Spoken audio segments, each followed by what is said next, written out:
about how there had been very careful consideration about the management plan, so I don't want to step on any staff toes. And I appreciate Mr. Oros's comments in that regard, that, you know, other boards may have other sentiments, but I want to make a motion for a moratorium on all trapping and hunting pending two things. First, a consultation with the Ohio Department of Natural Resources or other partners where appropriate for a particular property. So for example, if we had some sort of a deal going with where there was a joint ownership or conditions or something with a Nature Conservancy, that we would consult with them about the wildlife management practices or the findings of nuisance and so forth that might be applicable to a particular property. And that we then here have a staff, secondly, a staff recommendation and to update our management plans, park specific as appropriate, for what we should be doing with any hunting or trapping, and have the board decide what should be done in our park system. Well, I was going to say, before going forward, I think it's really important that we acknowledge, can you all hear me? That we acknowledge that the park has never allowed trapping of fox ever in the park, or turkey. If you could please clarify, John, what we have allowed hunted and trapped in the park. A past board did allow turkey hunting 1 year, white-tailed deer, beaver, and muskrat in the trap. At times, we're trapping beaver and muskrat because of the nature of the traps that I described. And if you're not a trapper, this is tough. The underwater conibear traps that they swim through, and if they get caught in that trap and then they're euthanized, there are non-target animals sometimes. So, for example, river otter, mink can be caught in conibears. But typically, the sets are made by trappers or the beaver and the muskrat that we were targeting. Well, I'm not aware of Paul's here. I'm not aware of any other animals. Raccoon have been trapped. I'm just trying to recall. Raccoon were trapped for nuisance purposes, not just for pleasurable hunting. Correct. Yeah, that's part of another program to control raccoons in a particular park. Well, we do have river otters in the county, which is a wonderful thing, and to be Yes. able to see them is a very special thing, and I just want to be as careful as we can be, recognizing that where we have dams or outlets, you know, that have to be kept flowing and so forth, that we try our best to preserve those facilities while using nuisance trapping as a last resort, which is, I gather, what you were suggesting when you spoke last month. And Paul will be bringing his recommendations for wildlife management to the main board meeting. And in addition to that, I would ask that Paul also take a look at any dual management agreements we have with any other agencies. And probably the best thing to do is just eliminate those properties, because obviously some mistakes were made in the past. So. Eliminate hunting and trapping altogether on those properties? Until we understand the Okay. dual management agreements, yes.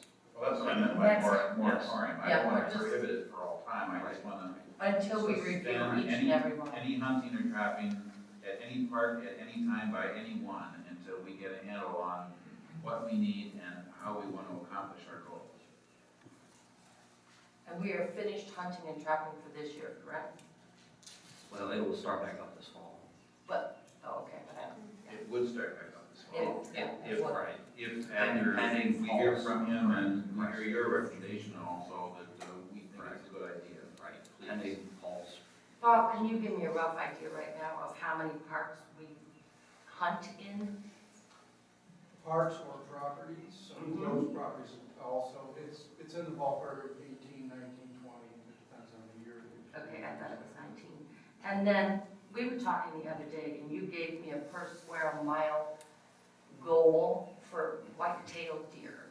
Can you? Well, I mean, I don't know, yeah, it's not per se, I guess, our goal, my goal, but I mean, in general, the consensus among a lot of biologists is, as far as deer per square mile, anything over 15, 20 deer per square mile, you start having negative impacts on other biodiversity, wildflowers, bird populations, things like that. have been some test plots, for example, they had, the area there at, Beartown for a while that was fenced in, and there was another place at Ferrari Meadows where you were trying to gauge, how fast the deer mow down, everything else, but except in those little fenced-in areas. Right.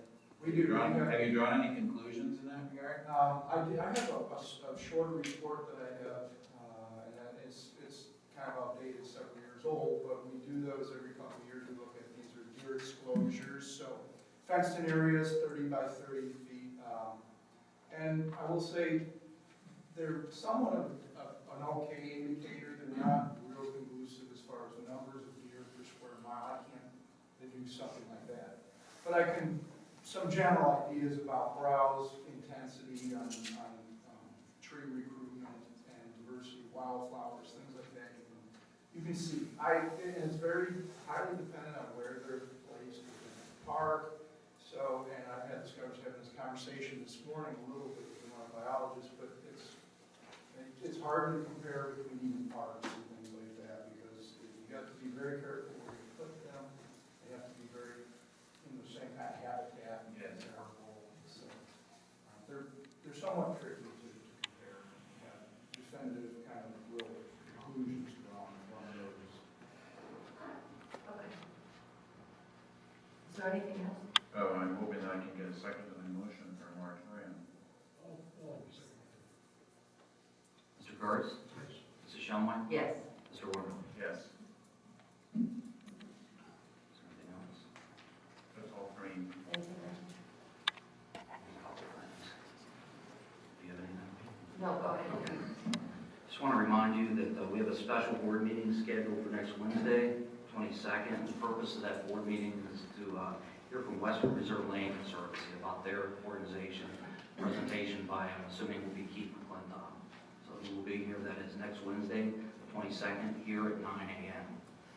Additionally, we expect another agenda item, and that is hopefully to award the contract for the improvements at Headwaters Park. So Matt and Tommy will be working on that for next Wednesday. And that will Because come at. We rebid it today. It was Okay. rebid today. So, the only other thing I have, I'd like to make mention of our larger special events and programs. Our SAPS are rising Sundays this year. We only had it for 2 days, but we had an average. It was the 4th highest average ever. Attendance was 535. Over the course of those 2 Sundays, the total attendance was 1,070. So a lot of people, Very cold. yeah, a lot of people showed up to see us make surf at Swine Creek. So thanks to everyone, the naturalist And operations they have the guys. horse riders back again this year. We had the horses back, yes. So Gavin and Sat. Those horses are contracted out. They are. We no longer own the horses. That's a good thing. Well, I don't think that we need horses, but I think it really adds a lot when families can see those creatures. They are huge mammals, and it's kind of a thrill to see them out in the woods Doing their thing. doing their thing. Yeah, it's really yeah. Thank you, John. You have any more? No, I don't. Thank you. Do we have executive session? I think there is going to be one. We talk about some pending litigation. That's what I was asking. But I wasn't certain, maybe you acted on this earlier, but the certificate, I'm sorry, the resolution number 18-15, high up on your agenda where employee of the month, I don't think you took, actually adopted the resolution. I think you. Oh, yes, so thank you. I move that we adopt Resolution 1815, specifically honoring the gentleman who was here for his many years of great service to the district. Ron Fife came forward. So that's my motion, that we adopt that as a resolution. Thank you, Dave. I second that motion. Mr. Garz? Mrs. Shumway? Yes. Mr. Warner? Thank you. Thank you. Yes. Thanks, Dave.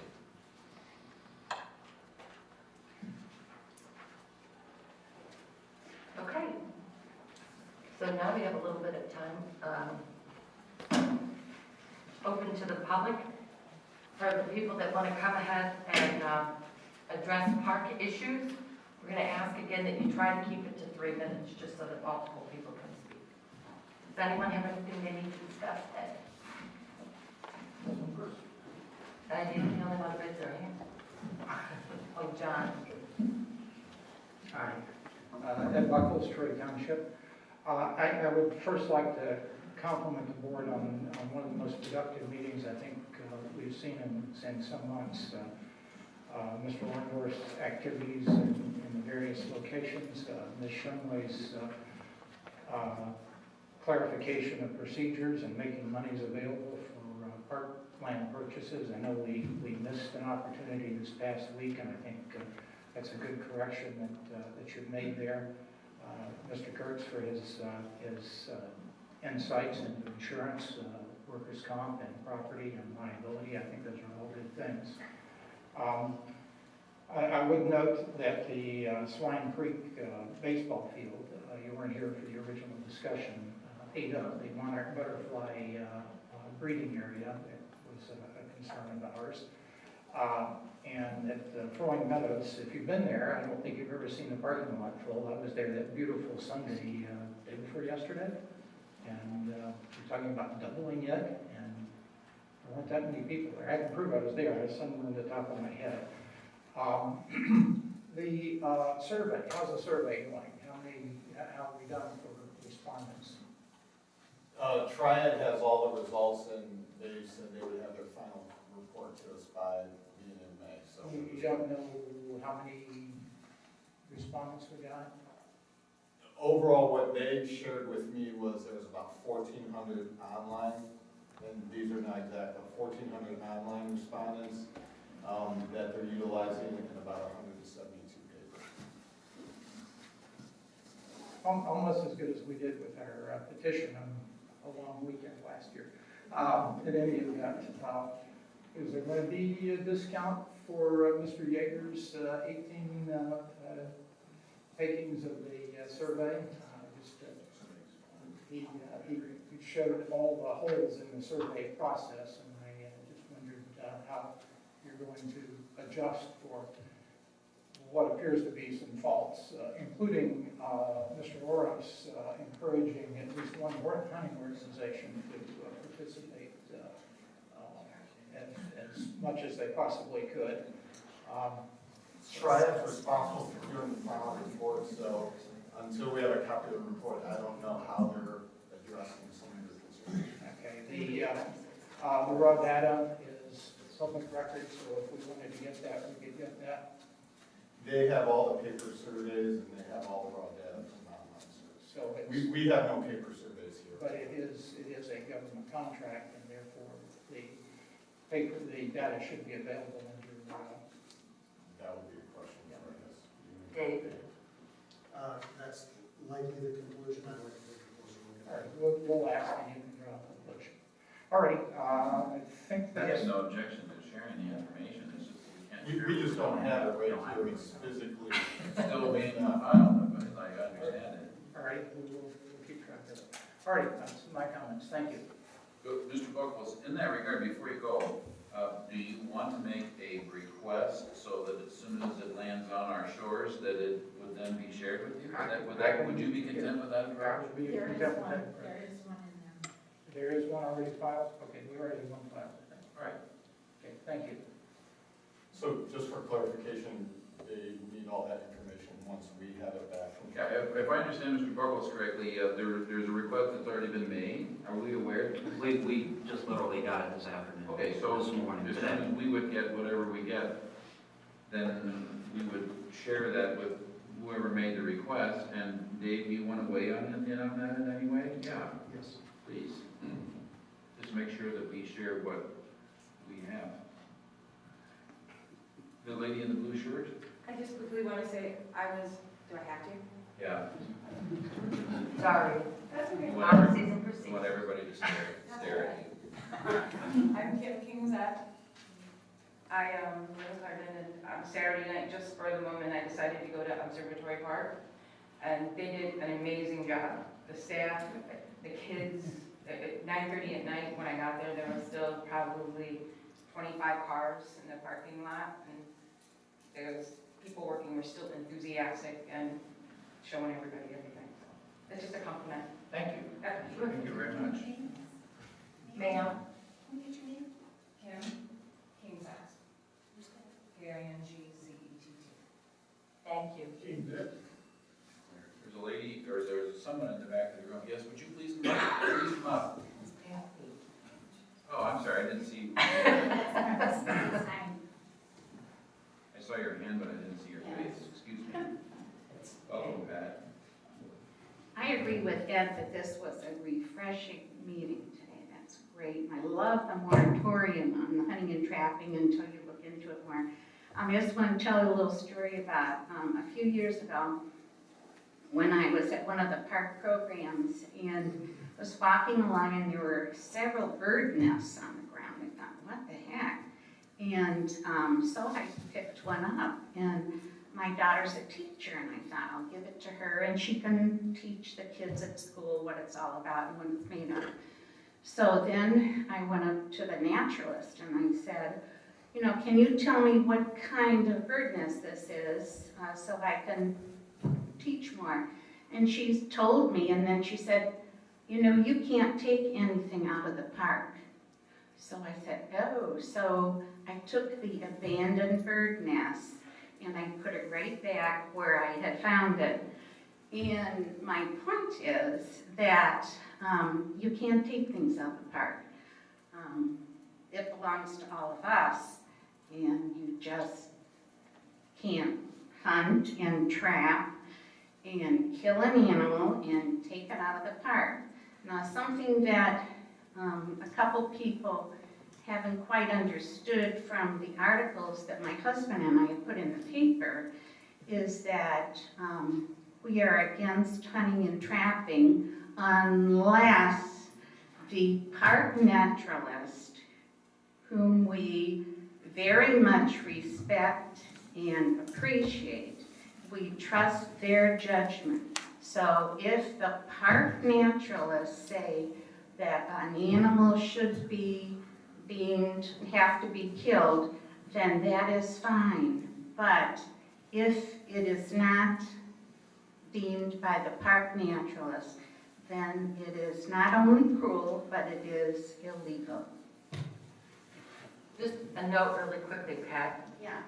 I also want to make a point to people that it's also illegal to dump your animals in the park. Yeah. So those people that think it's okay when they have a huge snapping turtle in their pond in their backyard and they go throw it in our ponds, there's a balance for everybody everywhere. So what you're doing is you're taking your problem and making it ours. We've had some cats that way. We've adopted some cats that Yeah. evidently were I think there are a whole bunch of us that have left in adopted the cats cats. that way. Thank you, Pat. Before we go on really quickly, John, is there a chance at that Wednesday meeting that we might get a report on any property that we might be reviewing now to look at for purchase? Paul's working on some now, and you'll have those wrapped up this Friday, right? So the 22nd? Okay, and then do we have any updated reports on Nassau Station? Don and I met out with Charlie Knox on March 31st and looked at the restoration of the scope. Based on that meeting, it was pretty apparent to Don and I that Charlie's pretty much one of the only people probably who's familiar enough with that scope to do the restoration. He actually gave us the name of another gentleman, Peter Mack in Arizona, who worked on that scope with him, who has a company that specializes in restorations of telescopes around the world. Don reached out to Peter Mack, and Peter is working on giving us an idea of, from a restoration standpoint, what kind of cost would be involved, and then also from a software standpoint, because it is a unique scope, all these scopes pretty much have unique software. For us to actually use that scope for programming, we would have to program our own custom software, which Peter Mack's company can do, but again, we're trying to get an idea of what's involved with it from a time and a cost standpoint. We are meeting with the TAG committee in April the 28th to kind of give them an update of where things are, but that's kind of where we're at with that. Yep. Do you have anything else? Did Peter or Charlie discuss at all the insulation issues and the heat at the top? No one from the TAG committee has brought that up to us specifically. I know I was forwarded a letter, that was a concern.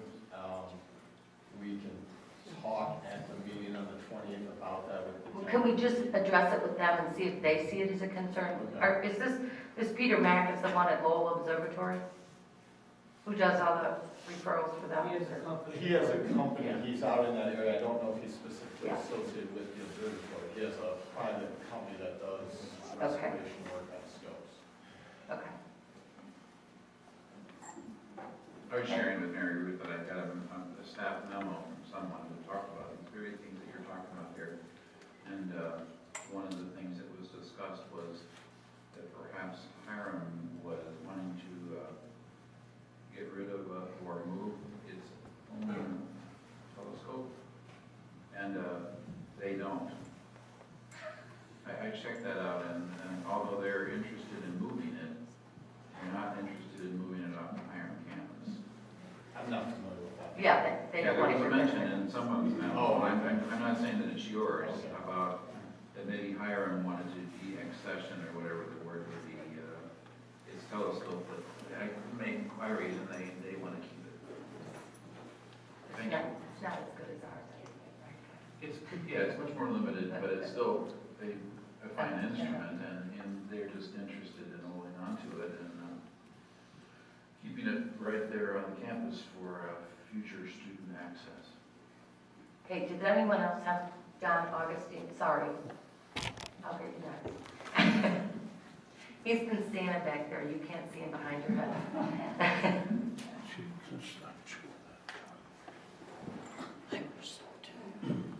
Yeah, I'm John Augustino, Parkland Township resident. I just had a few things here. First of all, that meeting with McClintock, is that going to be an executive session meeting, you know, or is it going to be open? No.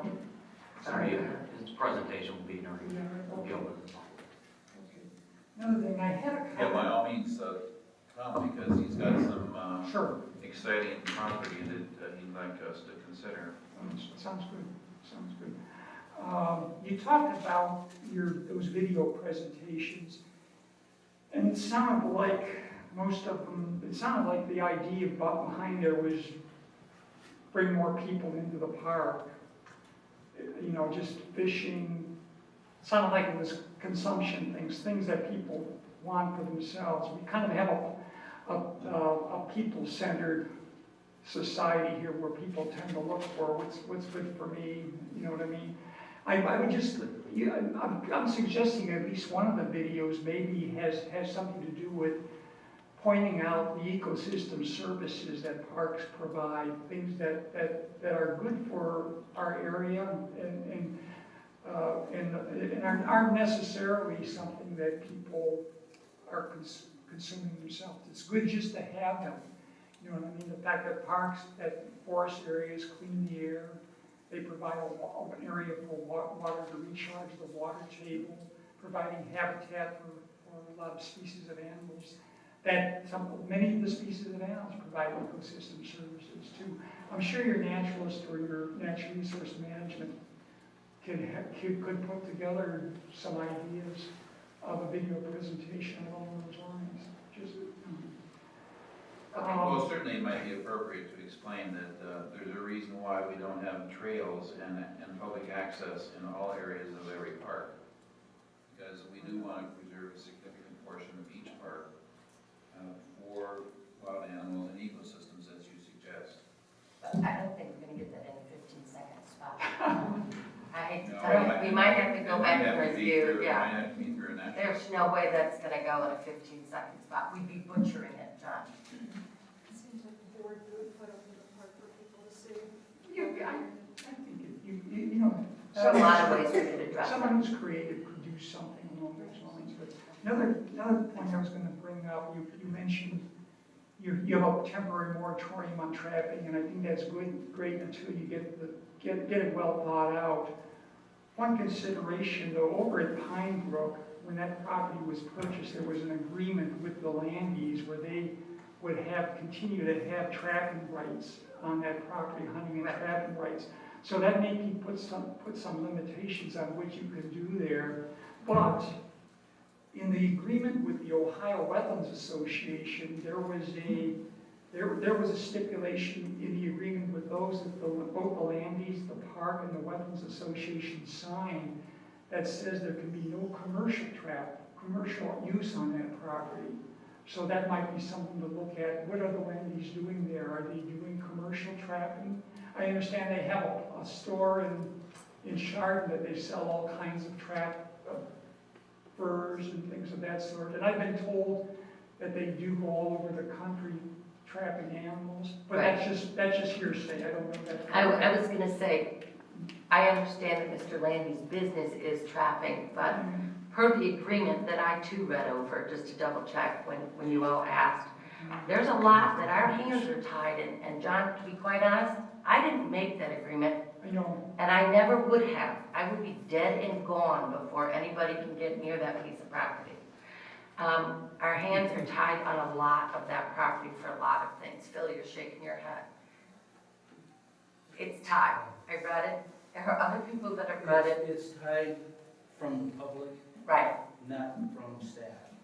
If you read it, NRM is only allowed to come in certain times of the year. No, it's not I true. believe that's just for programming, not, Right. there's not a restriction for, in fact, under the agreement with the Ohio Wetlands Association, that area should be checked to make sure that the managers, the Landies, are not doing anything to violate that. And that was the question I brought up last month, as to who is checking on that. Rumor was the Rangers were not allowed to go there, but I guess John didn't know. Maybe did you check? Can anybody check on that? I was gonna say, I think, Dave, we should have you review the management agreement as the legal authority on it, because from what I read, NRM was only allowed on 4 times a year, once a quarter.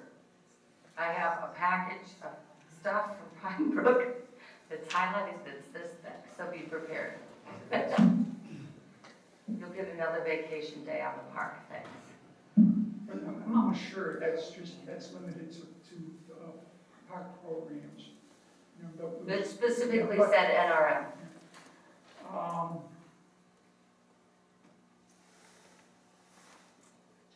That's about all I have. Okay. Thank you.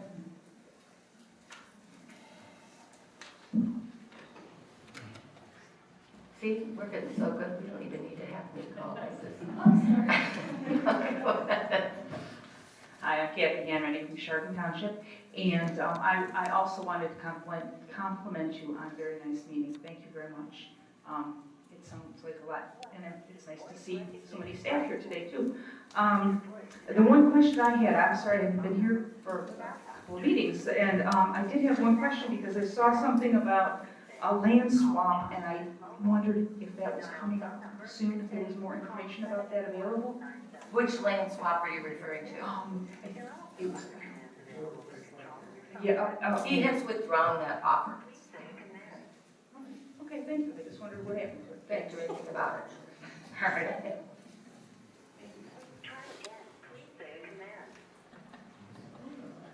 Anyone else? Come on.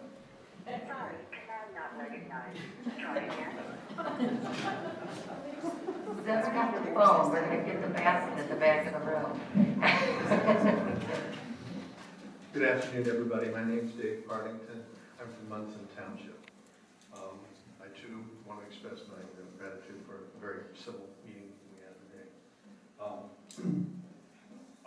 My first question relates to insurance, and we spoke today of insurance, and we spoke of liability insurance. My concern is, and questions center around what would be called, I guess, liability umbrella sort of insurance, the kind that indemnifies the park against wrongful actions of their employees and of injuries that take place within the park, either by its visitors or injuries or property damage that occurs to lands that are adjacent to the park. Can you speak to that? Do we have that kind of insurance, and is that part of this policy?